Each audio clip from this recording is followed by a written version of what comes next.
Now you're live. Wait, what in the world?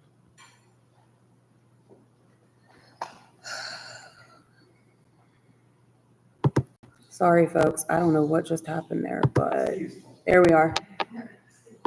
Yes, you're live. You're good. Hi, everybody. Let's call this meeting of the ECS board to order. Let's start off with a roll call over here. Leo Robinson. Yes, I'm good. Matthew Riddulick. Megan Leach. Jill Schrader. David Turner. All right. And we have Rohit online. Yep, exactly. Great. So, like I said, I think what we'll do this time, we're trying, if you see on the agenda, this time we're going to do the executive session first. So, and then we'll come back after 30 to 45 minutes to do the rest of the full board meeting. Can I have a motion to go to executive session? Seconded? Second. All in favor? Aye. All right. We'll do it. Okay.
Okay. Okay. All right, we're calling the board meeting for the environmental charge school, the month of August, that session, the large group. And we'll have this session, the first item on the agenda is our pledge of allegiance. I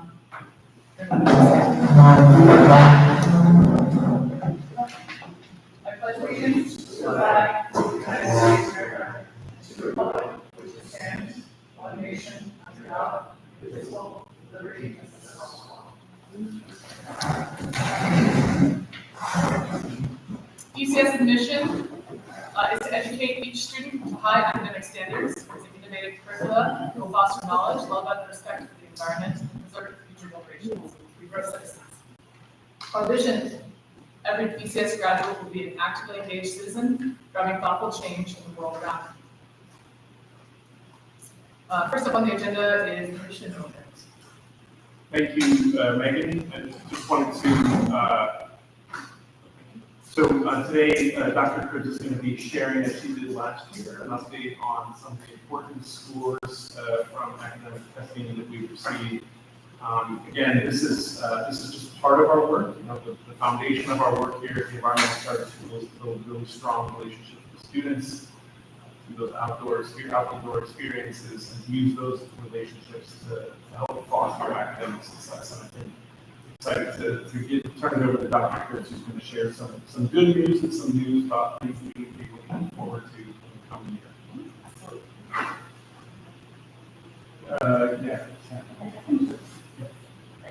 Okay, so I am excited to share with you some of the data from the end of last school year this spring. The PSSA scores and the Keystone scores. But like Patrick was saying, we know that we are getting the scores that we are getting from standardized testing because of our high quality programming we've done in classrooms. So the first thing I wanted just to say is that we have day 2 of school today, and our teachers are hard at work. They spent a lot of time over August PD, making sure that classrooms were ready, but that also their programming was mission aligned. It has outdoor experiences, and when we went and talked to all of our educators and our staff, that's the thing that I highlighted to them too. Is I shared a little bit about the data with them, but first it was about all the wonderful things they were doing. We had a pickleball robot in 8th grade. We had berries and gnomes in the garden in primary school. We had intermediate school eco stewards. So we have lots of great mission moments, and those moments are the reason that we have this first. So I'm going to practice that we start. So I'm going to start with the PSSA. I'll go from 3rd grade on up to our high school students. So this is our ELAs, the same format that I used from last year. So you'll see the high graphs, advanced proficient are blue and green, basic is yellow, low basic is red. And so it's hard to see each of the goal on top of them. Underneath, you see that overall in 3rd grade ELA, 78% of our students are advanced, and in 3rd grade math is 81. One of the highlights though in 3rd grade math is that of that 81%, 50% of our students are advanced in math. So that is a huge win for us in 3rd grade. And then it's similar to last year that we did look also that 50% advanced in math, but in ELA, the advanced category went from 27 previous year to 39 this year. So that advanced is high. Then we can look at our 3rd grade overtime. This is not our 3rd graders overtime. That would be, usually won't get that, you get that in 4th grade on up, but this is how each 3rd grade does every year on the PSSA test. One of the things to know again, 2020, as I did last year, this is the same graph, just with one more year. There really is no data in that 2020 because that's COVID, so that is like a projected dot. And we're keeping that check mark that we talked about where we took scores during COVID and we're coming back out. One of the highlights here to note is that our 3rd grade math is scoring above our 3rd grade ELA for the first time, which is not really also seen in the state. So our math team is doing some pretty great things. And then there is a small decline in our ELA, but also to note is that if you look at the 23 score and the 25 score, they're about the same. Both are done on the computer. 2024 was a paper and pencil test. So we're seeing that very similar thing where the previous year when we had a paper and pencil test, our students scored a bit higher. And we're potential thinking that it is also like a third grader who's trying to write an essay, they're doing two cognitive tasks. They're trying to find those keys, and they're also trying to write the essay.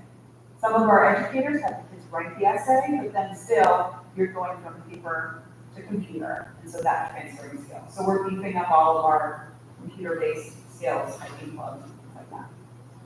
Is there a way to have them handwrite on the computer, like on an iPad? That's not an option. Not that I know of. So this year, our second graders, in order to prepare, our second graders have iPads, and so we've actually purchased the keyboards with the iPads for the first time. So even our second graders can take typing club and start getting those skills going. Here's our fourth grade scores. So our fourth graders in ELA proficient advanced are 82%, 42% advanced, and in math, 83% with 51% advanced. This is our fourth grade over time. The thing to note about here again, our math scores again in fourth grade math are just slightly above our ELA scores. And then this one in our math, they did not see a decline from the computer-based to the paper-based. But they're also just kind of rocking it on fourth grade math. And this is kind of keep going on and on, up and up. So you will then have a cohort model moving forward. So these are the third graders in the blue and fourth grade last year in the orange. So they went from 84% to 82 in ELA. Probably not that much statistical significance there. It's probably about the same. And the same thing in math from the 82.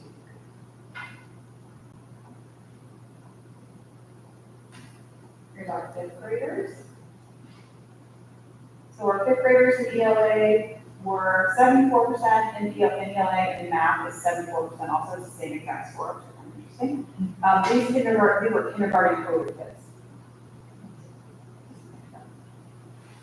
So fifth grade over time, you see that same interesting moment where you see that increase from last year and another decrease, just in our fifth graders, but we're still keeping that check mark where we had a dip and we're still increasing, which is good. And again, our math and our ELA are exactly the same. And then these are our fifth grade as a cohort. So one of the things to note, again, in ELA, we saw an increase. We had paper pencil, it went back down. And then in math, we see that steady increase. So those students in third grade were at 64%, and in fourth grade went to 72, and in fifth grade went to 74. That's obviously what we would like to see in our students over time, is that cohort moving and increasing their scores. And this is that chart that I showed you last year to show that check mark. You can see though the purple is a little bit higher. That was the 23-24 school year, and green is the 24-25 school year. This is intermediate school as a whole. There is no fifth grade science score. I'm not allowed to share that score with families and parents or students. But just something to note, they did report the fifth grade science test to us in terms of how our students did on each individual exam, different versions of it, based on all the other students in the state that took that same version. So very interesting result, but many of our students scored 70% or higher than other students across the state on the same form of the test that they took, with multiple students in that 90th and 99 percentile, which is pretty amazing. Pretty much out of that science test. Any questions on intermediate before we move to middle?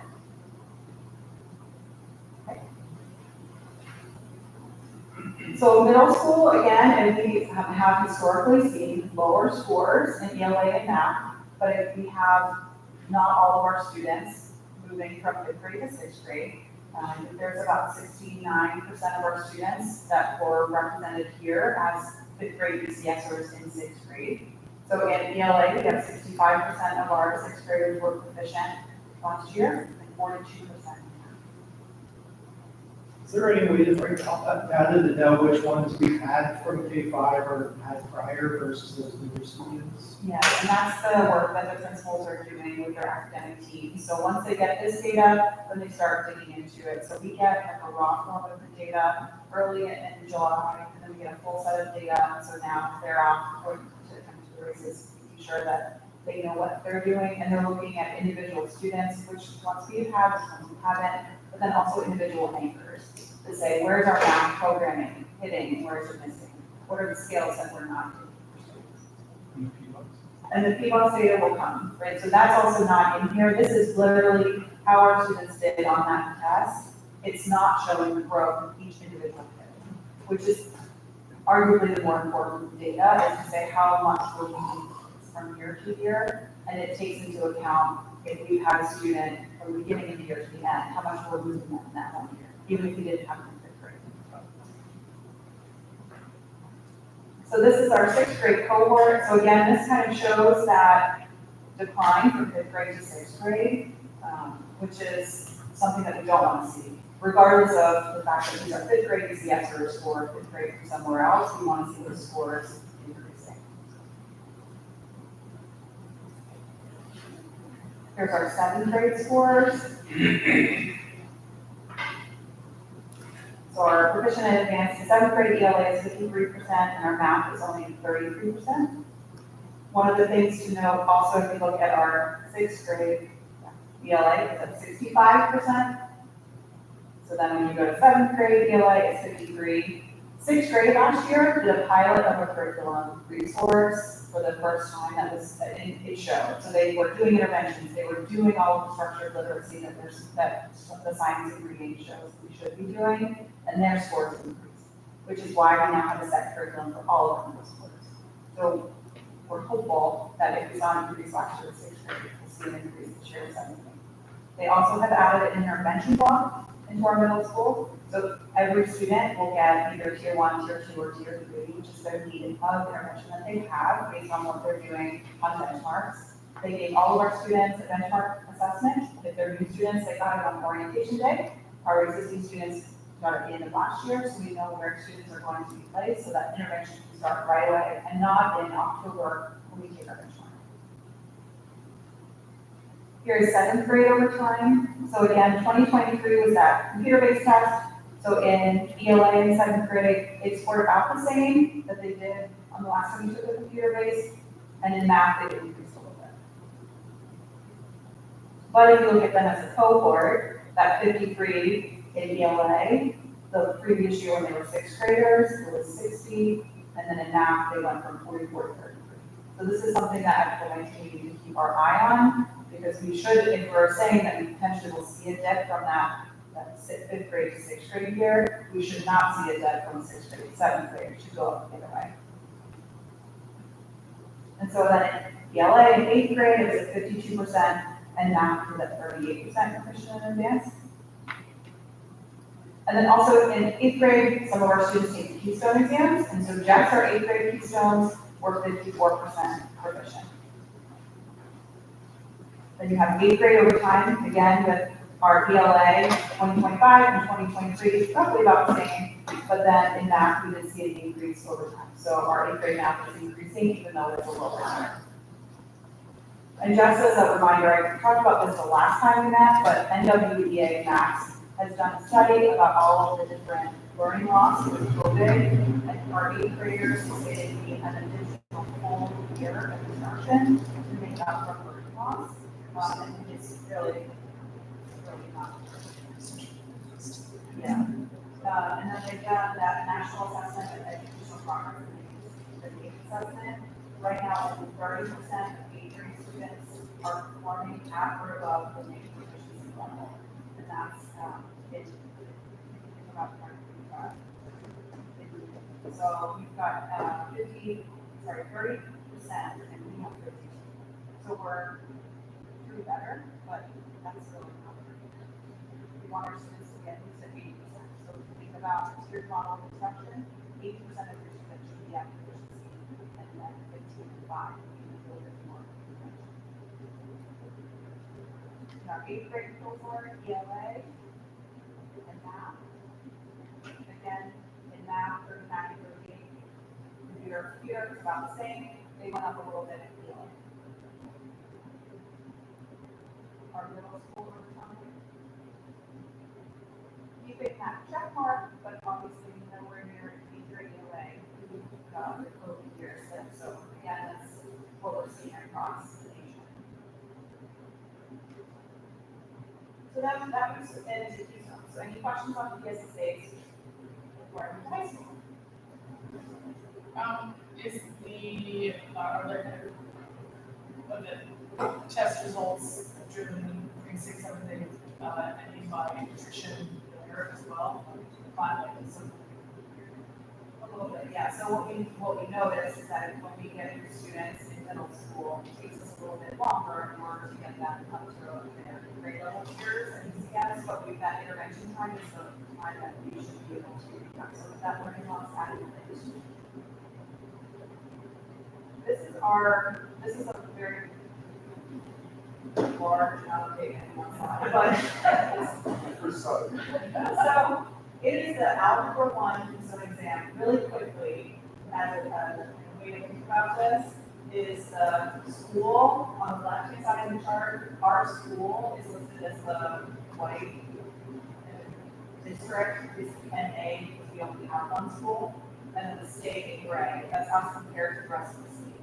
So in our Algebra 1 Keystone, this is a percentage of students. This is the highest they've done.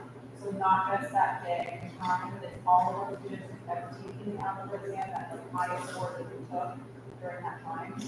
So we have 24% proficiency in Algebra 1, the state is 31.5.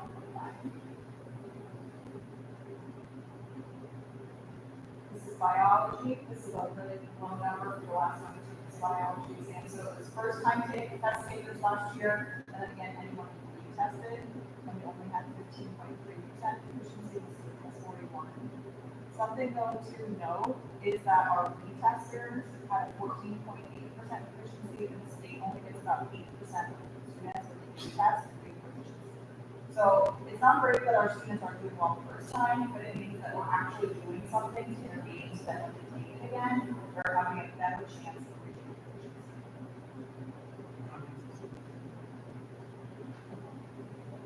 They can take this. Oh, so this is now our 5th year, right, of having students, but their biology is freshman year, so we don't have them. And then in literature, we are 1 point away from the state average, which is really exciting. So it's statistically insignificant, so that 1 point, but we're going to claw it back this year. We're going to get that 1 point. And then again, if you look at our school retesters, 46.7% of our retesters reach proficiency, and then at the state, only 18.1% do. So it's something to note that our ELA teachers at the high school level are really doing something to make sure that our students are reaching those proficiency levels. So now comes the Keystone pathways, because again, each individual score on the Keystone doesn't really matter. It's the combined total. And I know that I've given this to you in the past, but I thought I'd shown it to you, so hopefully now that you have it, it'll be a little bit easier to follow along. So any student who graduates needs to graduate with some form of Keystone proficiency. So there are different pathways. The first one is just the Keystone proficiency pathway, and that means you have to be proficient or advanced on all three, algebra, biology, and literature. A Keystone composite pathway means that you have added different pieces and parts of all of your Keystone tests together, and they reach that magic number. And then there are the CTE concentrator, alternative assessment, and evidence-based pathways. And so one of those things you need to reach in order to graduate in the state of Pennsylvania. All the different artifacts that you need, which ones you can choose from are on the back. So there's lots of different mix and match that you can do. We offer all of those options to our students, and they've taken us up on a lot of these options, as you can see from this chart. So the blue is the 2024 graduates, so last year's graduates. The green are this year's graduates, so that's the Halloween of 2025. Sorry, no, 2024 is our first graduating, 2025 is our second graduating, 2026 is this year's graduates. It has an asterisk because these are projected numbers. They still have all of this year to meet some of those Keystone proficiency that they take Keystone exam again. And then 2027 are our current 11th graders.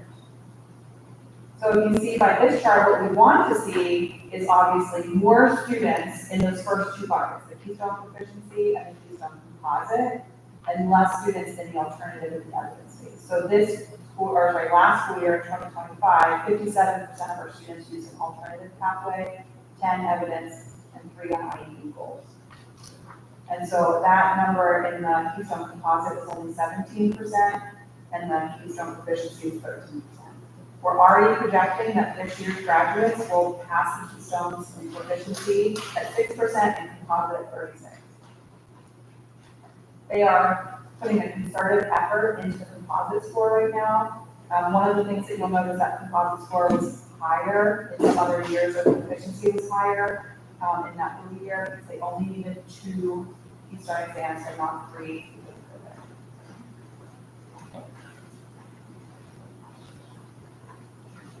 This is another way to look at it. It's not, I'm gonna pass by it. Big thing, which is our students are graduating. Right, so we had all the students who could graduate last year graduated. We had a couple students who have gone on past 4 years of school, but those are students who are able to do that based on state regulations, and they're thriving in programs and they started to share, which is really great. And then here is last year's class of 2025 post-graduation plans. We had 39% of our students with 4-year colleges, 39 in 2-year colleges, about 10 in the workforce, 3 in the military, and about 10 in senior class. Those are the students who are staying with us. And that's it. Like questions? This is the one for that. Our kids are going. They're growing those citizens. They're doing the things that we want them to do. What is the limitation as far as, trying to move those numbers where you want to go? Is it curriculum, is it program, is it high school itself? What are those obstacles? Yeah, I think that's a really good question. Part of it is when you have students come in 10th grade, they've already taken some of their Keystone exams in other schools. And so we're trying to potentially remediate or intervene when we don't even know what their programming, their base programming was. So that's a struggle. When it comes to our 8th graders in algebra, we're trying to be more inclusive of students who could take algebra. So whereas other schools might say you have to meet this certain requirement to get in, it's more about you have the base requirement, but if you really want to try it, we're going to support you up into that. So you'll see some of our 8th grade Keystone scores not as high as in other districts because they eliminate some of the students from taking it because they probably. So there's that. Also, just a new program, right? So we're starting a new literacy program. We have a brand new curriculum in high school. That's part of the reason that we have it. So the literacy scores should go up even more because they didn't have a structured literacy curriculum and they got the scores. So that should be a good question and one I'm asking people. What are the most kind of common alternative assessments that people use? Yeah, so we have a mix, right? So we have a handful of students who will score high up on SATs or the PSAT and SATs to pass. We also have decided that all of our students should take certain levels of certification, so CPR, we have some internships, we have lots of experiences for students to do volunteering and to do service learning. So one of the things that we're noticing is that our program really should have some of these aspects in it anyway for all students. It's not really an alternative, in my opinion, to have students doing a service learning project. It should be a base. And so what we're noticing is that people are taking part in using that because it's available to all students.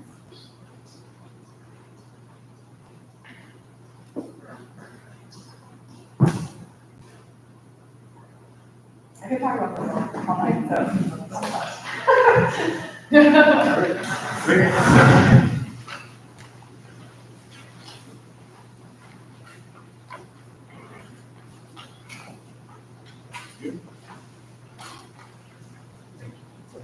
other questions? Great. We did not have anyone have a public comment about Correct. Great. And so now we move on to the consent agenda.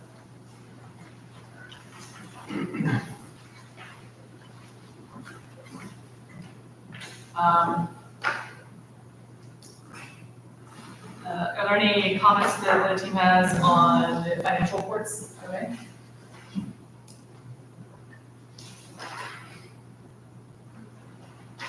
No, questions? Yep. Any Just to questions? thank you, Michelle, for getting the $500 payment report back in the. Oh, yeah. comments and everything. That's super helpful. It's the money's really good. Thank you. Okay. And then, from the team, any comments or questions about the payments over $500? Or the, contracts over $10,000?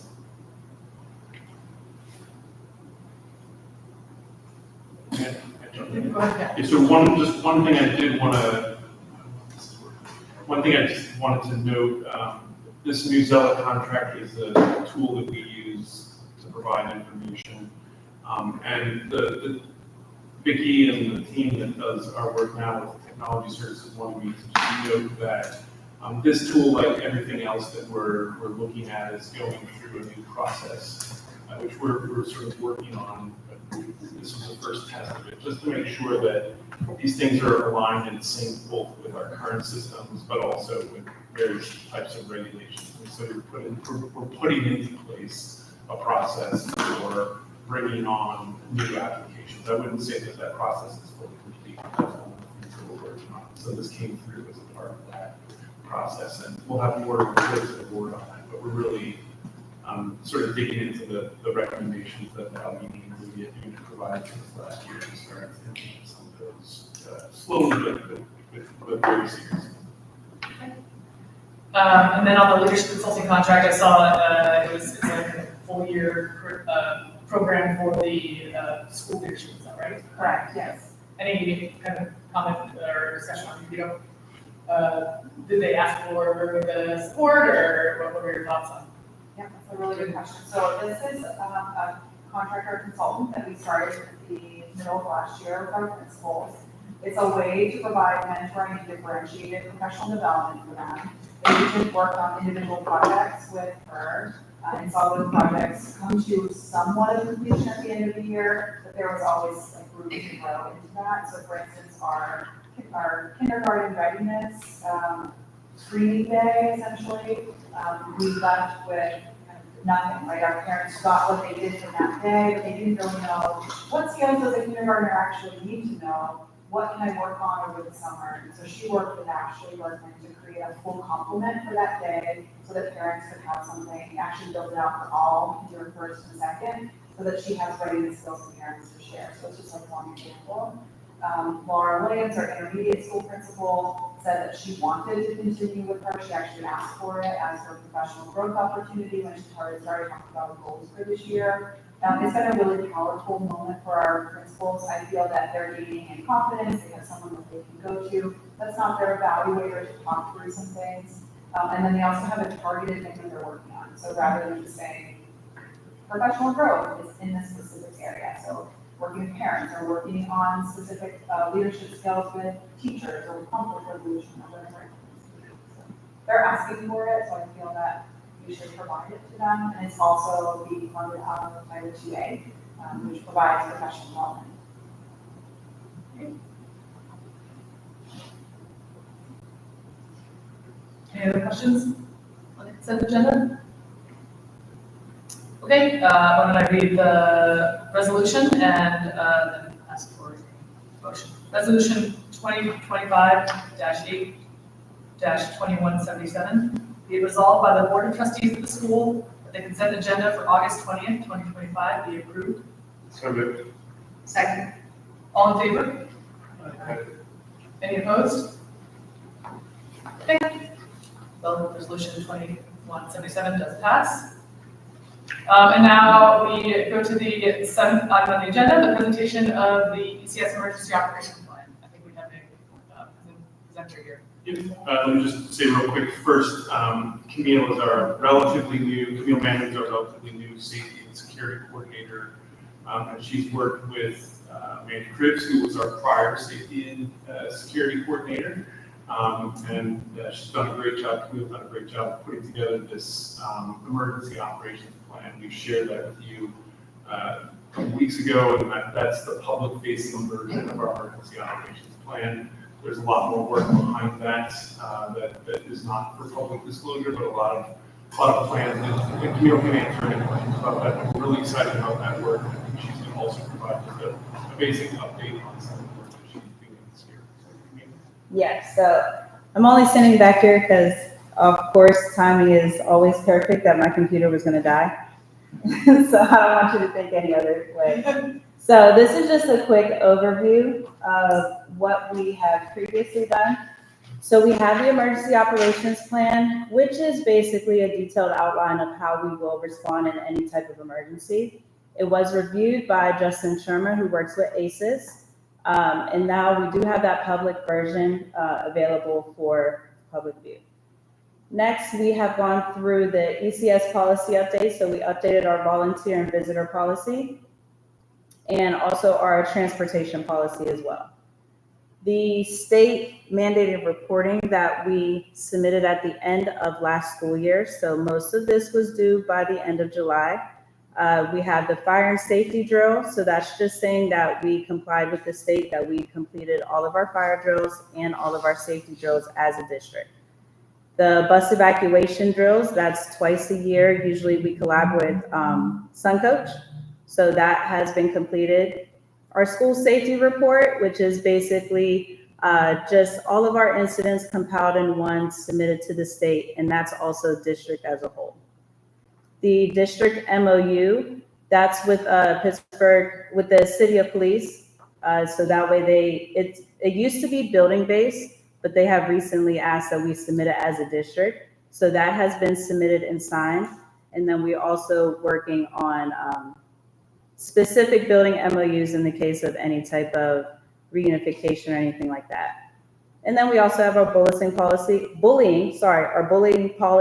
that was submitted, I believe, back in April. So that one has been submitted and reviewed as well.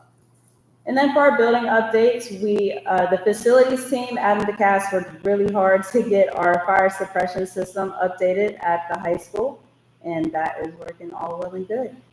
So that's something that is very exciting for me as a safety person. And then some of our projections for this upcoming year, we are going to do a district-wide employee-based training. It will be situational awareness and bullying training. One thing I did not put in here is that we have already completed our ACUVA training for the district. And then we will also be going over our Raptor emergency management training. Additionally, we are looking to structure a role for the school resource officer position, mainly at high school and middle school to start off. That way we can kind of work out the kinks of that role, and as we get better, then we'll include the other buildings as well. Number 3 are physical and behavioral threat assessments. That is something that is due every 3 years. So by the end of this school year, we will have both of those assessments done for our district. And then lastly, number 4 is that we're going to create a standardized protocol to ensure contractor compliance, which is similar to a visitor or a volunteer, but they're getting an ECS paycheck, so that makes it just a little bit different. So we want to make sure we outline that policy for everyone. And I do apologize if I went through a little fast. So if you have any questions at this point, you feel free to ask me. Anything that I can clarify either. Yes. Like our district-wide trainings, is that Pittsburgh Public Police? Do we work with a third-party vendor? Who does those? So it's a little bit of both. Mainly our trainings are through the state.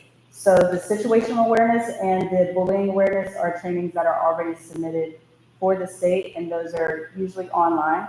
And then the Raptor training and the drill training, that's through us as a district that we're creating ourselves. You're welcome. Any other questions? Maybe if you talk a little bit about any updates to policies and procedures related to transportation for students. Yes. So we are looking and we're working with the city right now for traffic calming as our students are walking to the buses. It's not included in the policy, but we do have communications with the city of police to help with transferring of the different buses downtown. And then working up here, we're making sure that we have a good flow of traffic so that everyone can move effectively during arrival and dismissal. Did that answer the question? Yeah. Okay. I just want to make sure that No, I mean, it's just a new element that Disney has to consider, right? right. Right, and it's, from my understanding, and I saw it for the first day, I did not see the dismissal, but the arrival went seamlessly, all the kids came in. All the kids came in, everyone was happy, the buses, to my knowledge, arrived on time, but, yeah, the They're first PRT one. buses. Sorry, not the Sunday PRT ones. buses. They're the only ones that are right. Yeah, and I didn't hear of any transferring issues or anything like that, it seems like it all flowed as best as it could. So maybe while we're just on that topic, give us an update on how it's going. So it's early, we're day 2, so we're not calling this a done deal yet, but, spent time the last 2 days, Mandy's been down there, other people have been on the street, sort of watching the flow of students coming in. Of course, these are middle school students, so when I see them and I say, hey, how's the bus ride? It's like when I talk to my kids when they were that age, it's like, what's the big deal, right? But when, we've tried to get some information out of them, and they've been, pretty clear it seems to be working okay. I would expect that we'll hear other things from parents when we hear that, and maybe give it a couple more days or a couple weeks before we have a clear sense of it, but so far we're feeling pretty good about that. We also know that there are a number of parents that are, carpooling and dropping kids together and things of that sort. So we're seeing that, and that, sort of trying to manage the flow of students that we're talking about at the end of the day and beginning of the day. That's stuff we're looking at this point. You want to add this? Yeah, anecdotally, when kids don't know that you're listening, so like going Yeah, up the stairs and they're coming downstairs at dismissal, we had some, I think there were 7th graders that could come downstairs. They're like, oh, what bus do you ride? You want to meet up? Let's go walk together. And you could tell that they also enjoy this little bit of like being a big kid who gets to ride a bus with a friend and make that choice rather than just they seem excited. Yeah, and sort of on that, I talked to a number of teachers as well, and they've been, all of them have been talking with kids and sort of, asking them if they have any anxieties or just sort of checking in with them and helping, one teacher was telling me today, just the student was a little bit nervous about when to pull the cord. They indicated they wanted to stop, and so the teacher was indicating, here's how you do that. So there's a lot of learning going on in that regard, I think. Did any families choose to leave the school? And if so, how many? We don't have an exact number, but I know when I talked to Christine the last time, she thinks that nobody said definitively, we heard 1 or 2, but somewhere in the ballpark, a handful that we're aware of at this point. But that's also maybe not the end, so again, we're still early. And I think we'll also find out more, we'll have more info by the next board meeting, because a lot of parents for like the first 2 weeks like to drive their kids in just to make sure that they have a good footing, especially when it's a new building. So we'll see as they start making that transition after the first week or 2 and putting them back on PRT. Also see the number of parents. So as we see during the bus stop, a lot of the parents were arriving for that first day, first day. One person said, this is it. I'm only riding 1 day. She gets me for 1 day, and she's got to do it herself. So, this is nice. And we also, Ellen and I were on the one bus stop and on the other. We had this moment where the bus stop passed us. Can they go to the full court? Yeah, that was right.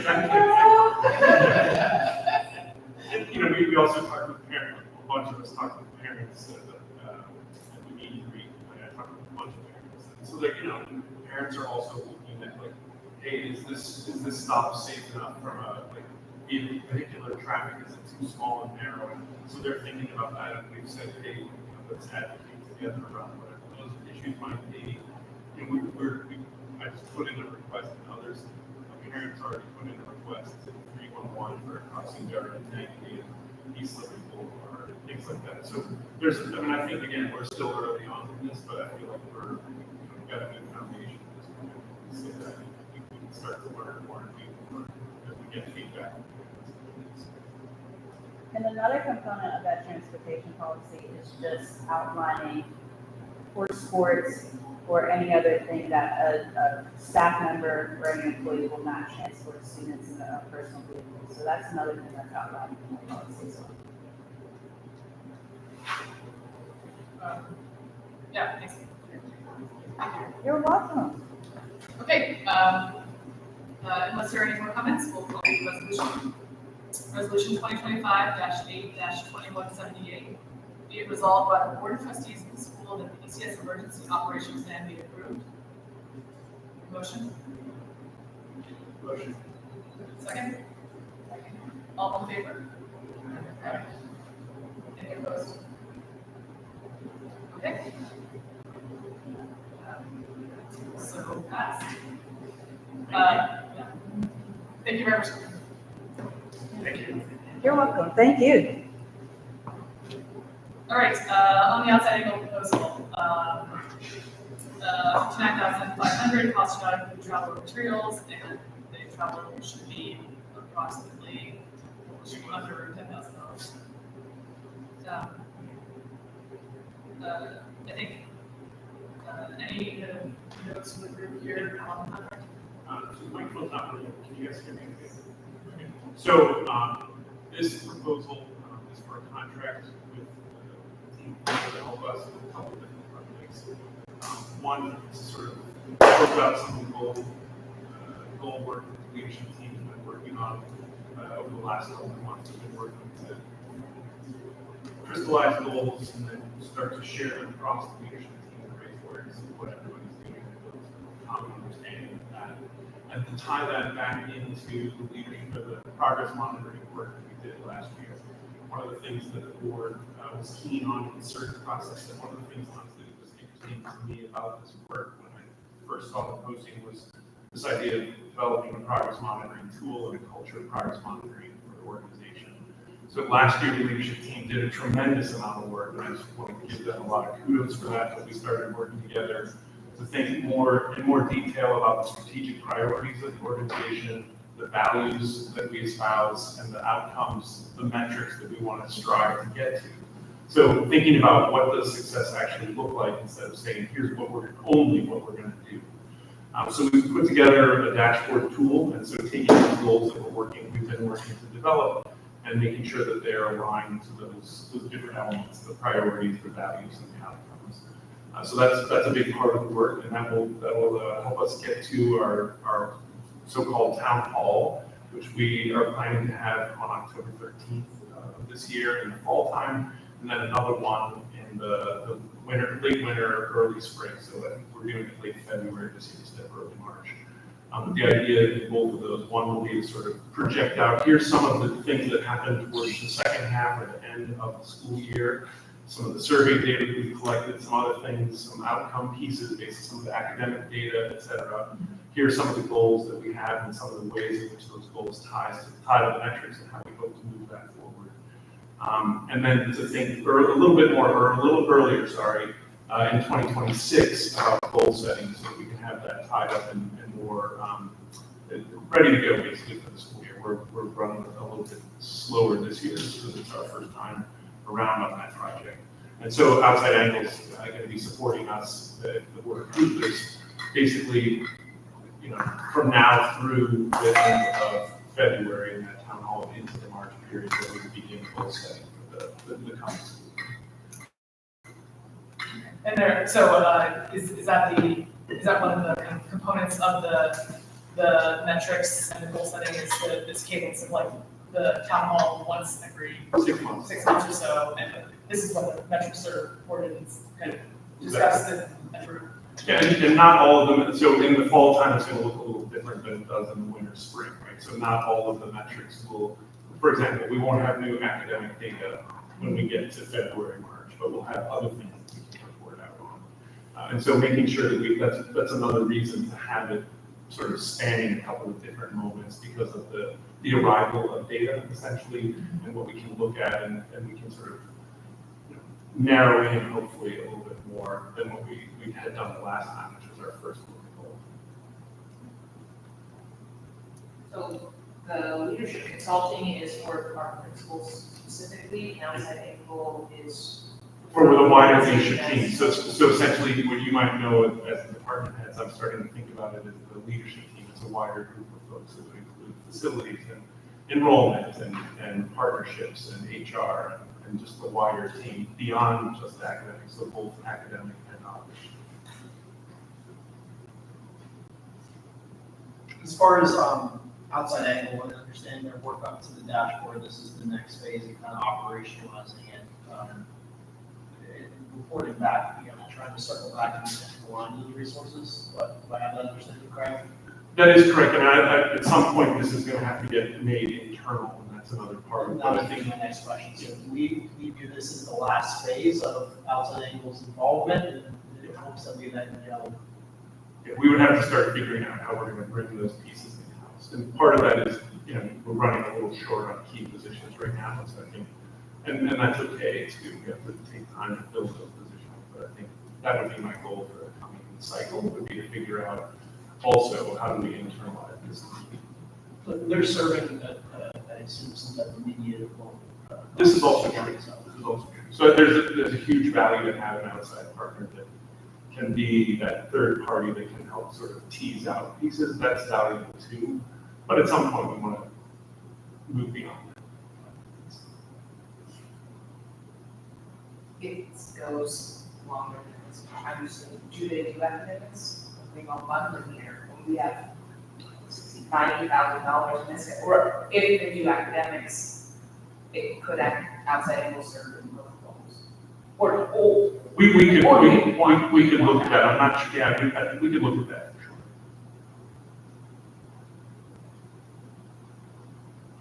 Yeah, from what I've seen on their outside angle website, it's a lot of, in the context of leadership development, it's more of like team leadership development versus individual coaching as their specialty. I would say But it's possible, there's. Yeah.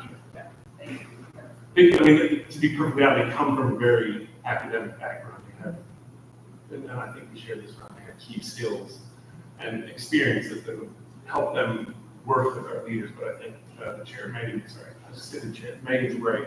It's more about teamwork.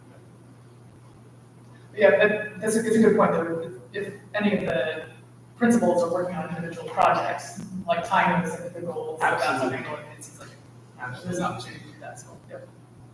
Just to be clear, most of that work though is more what I'll call personal growth and personal development for the individual principals, which again is different from, and a lot of our team members, the folks that I'm working with, a lot of them have personal goals. That's not part of the outside angle discussion. That's a separate and different component that we're working on. I mean, this isn't specific to this contract, but I do want to revisit at some point, but I might not answer your party. All third-party contracts and looking at them for just that efficiencies and overlapping where we can some of it. So this would be one of those opportunities. But I'm sorry, this would be what?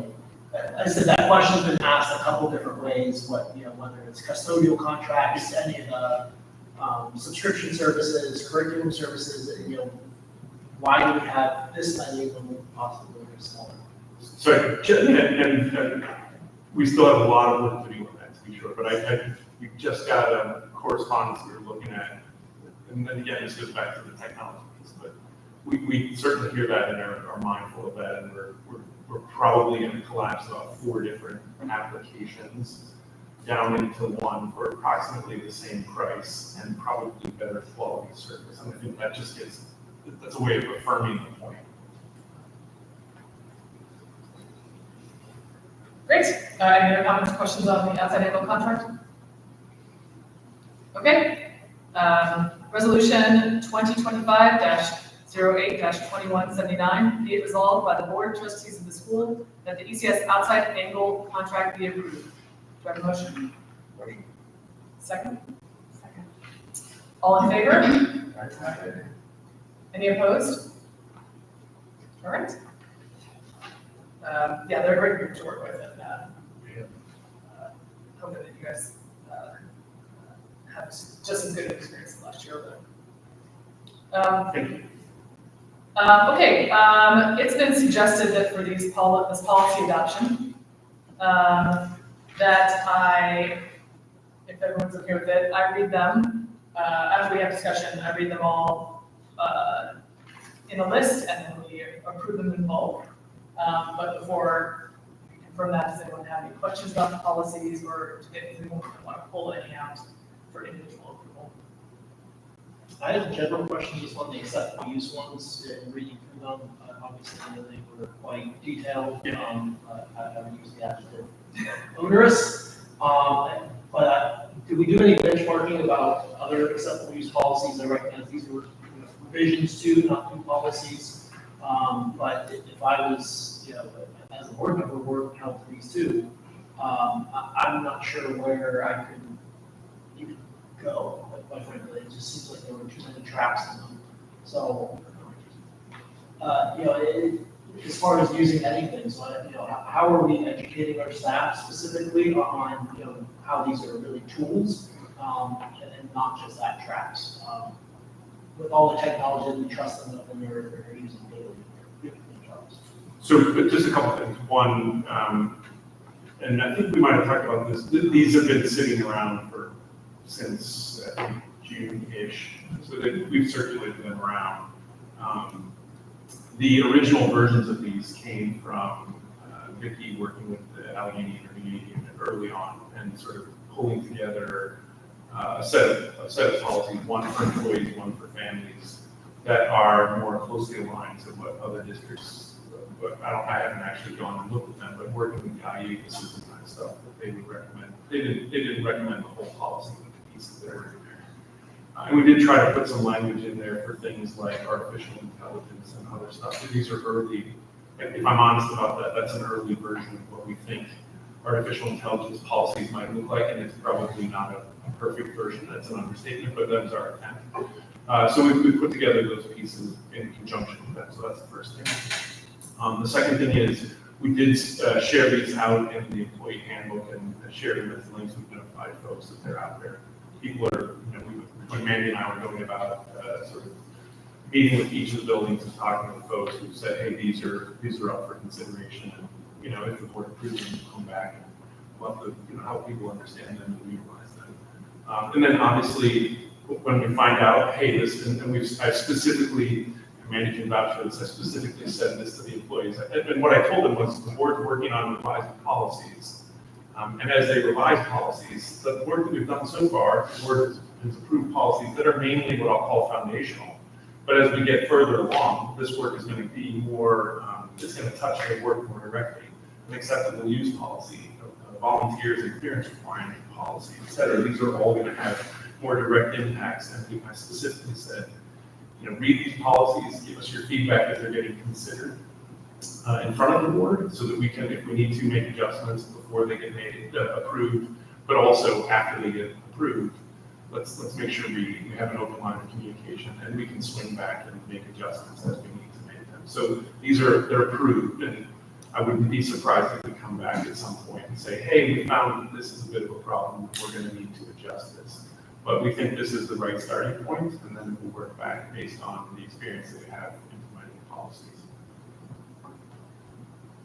Do you guys do professional development on this? Is this something our IT folks handle and introduce them? Or is this just a kind of terms and condition item? I don't think that we have in the past, but I think that's the kind of stuff that we're talking about doing more of, particularly when it comes to some of the technology work.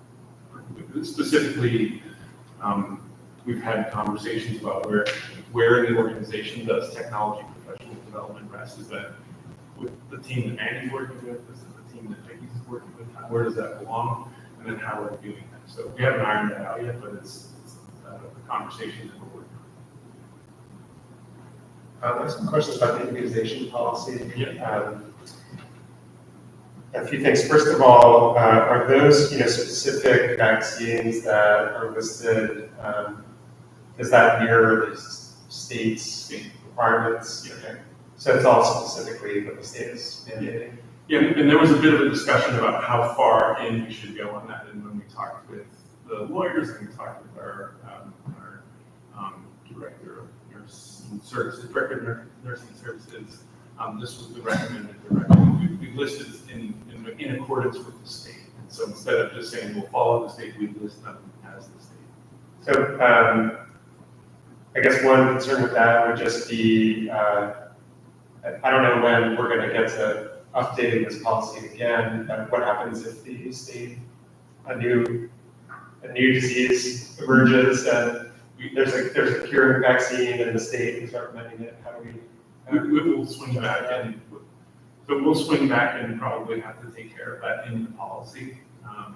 So that was actually part of one of my concerns, but I think there's also a reason for us to state it specifically in the policy.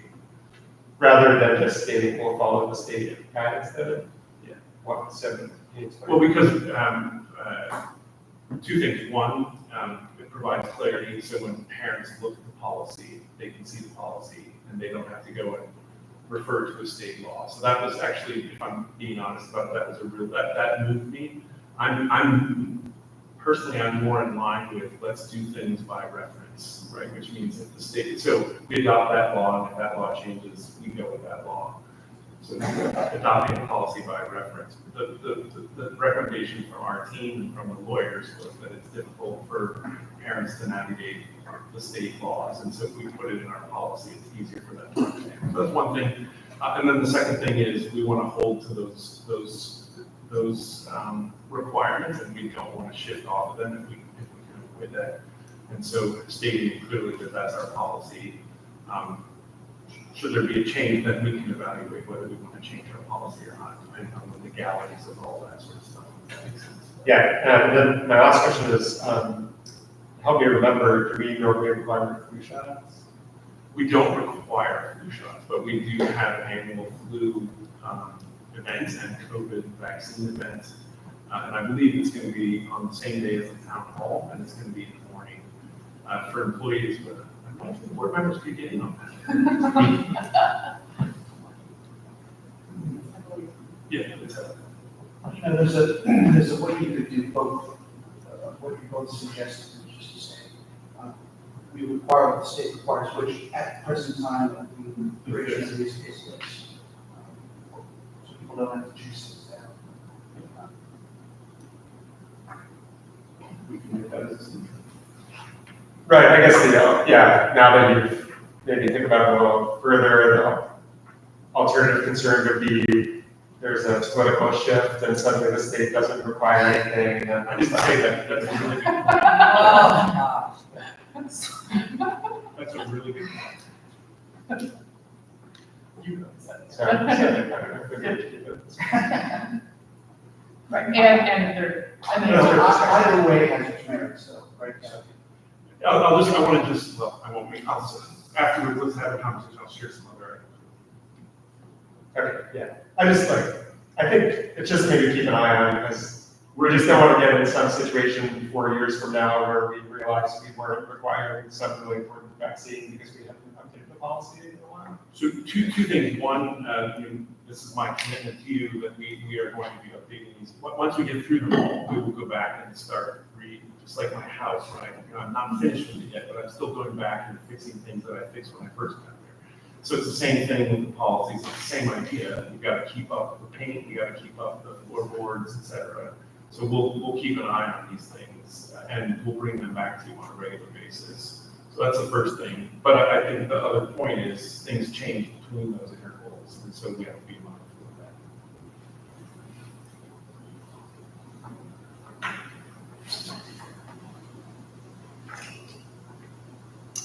Okay, any other questions or comments on the policies for the team? Any other notes from you all? Well, if I could, I would just, as I said earlier, the policies that we've been putting in front of the board and that you all have been reviewing and revising and approving, those policies were not as much connected to it's foundational work, conflict of interest, whistleblower, but those don't necessarily affect much of the day-to-day work. And so a lot of people from the team have been helping to put together this set of policies, so I just want to thank all the folks who are doing that work, and then you'll see in the next set of policies, we're getting still get closer in other ways, and so it's the same thing. Lots of people had comments and thoughts, and we might even be bringing additional recommended amendments in October or September, I mean, for the policies that are on the table for September. So just a lot of thanks to the team that works for their work. And I think, I know Stan has been, it's unfortunate he's not here for this discussion because he's passionate about policies. Yeah, that's right. But I mean, as we get into the more detailed versions of the policies and the periodicity of the revisions that are required, like we can go back to the discussion on what is truly a policy and procedure, delegated procedure, right? Yeah, I think we're still working through some of that, as you can see. Okay, what I'll do now, unless there's other comments, I will read through all the resolutions, numbers, and the policies that are associated with it, and then I will request approval. So the following policies have been reviewed and are ready for adoption by the Board of Trustees. Resolution 2025-08-2179, 240, acceptable use for employees. Resolution 2025-8-2180, the policy 241, acceptable use for families. Resolution 2025-08-2181, policy 603, immunization and communicable disease.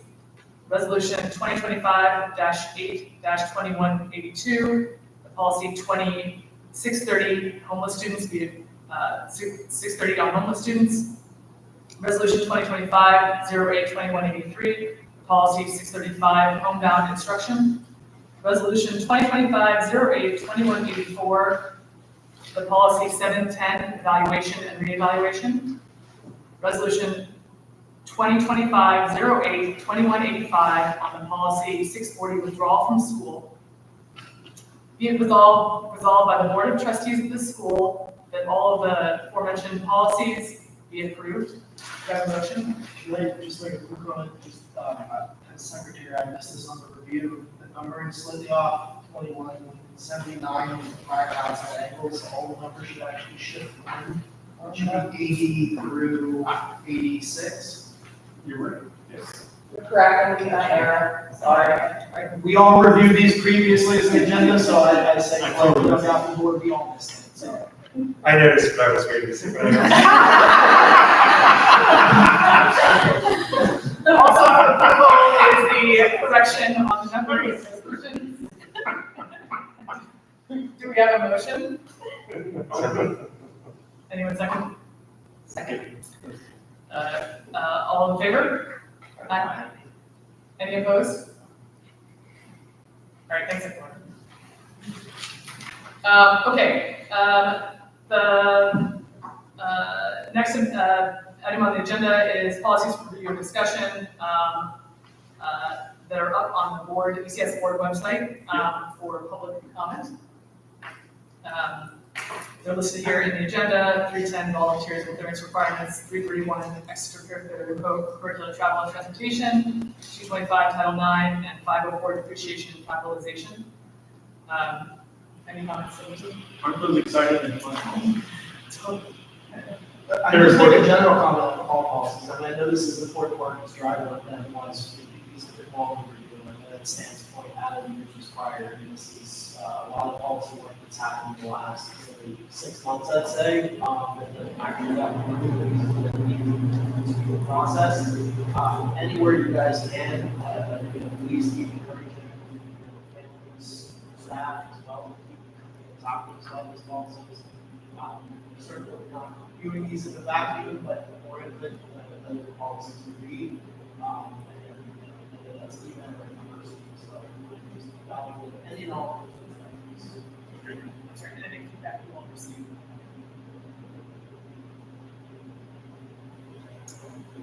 Okay. All right. Any other business from the group?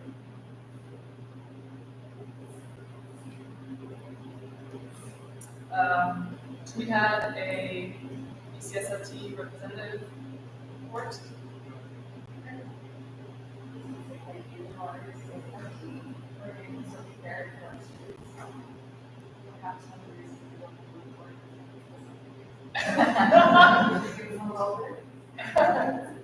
not very highest, highest screening thing.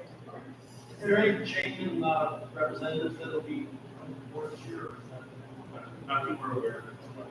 We have-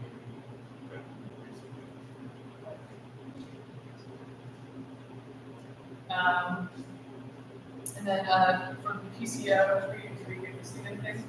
I didn't see your message. I think like Mandy's point is. You're getting back.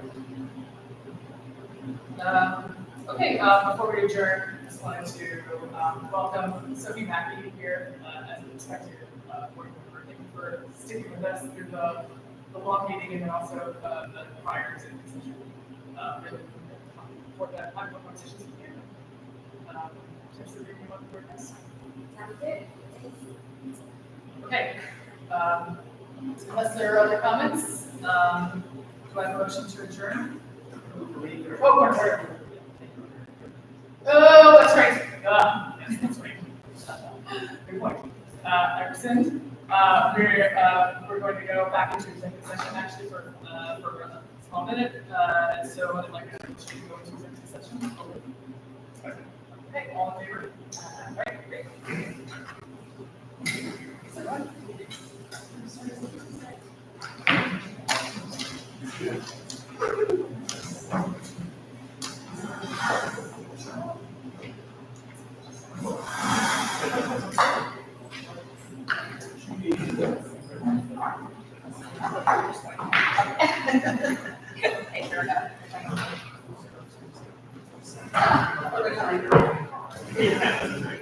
I know, I'm doing it.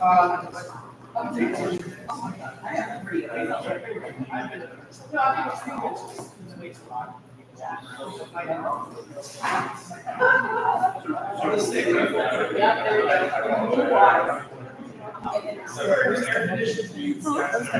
Yeah, just hit end. That's all you gotta do. But they're going to executive session. I know, but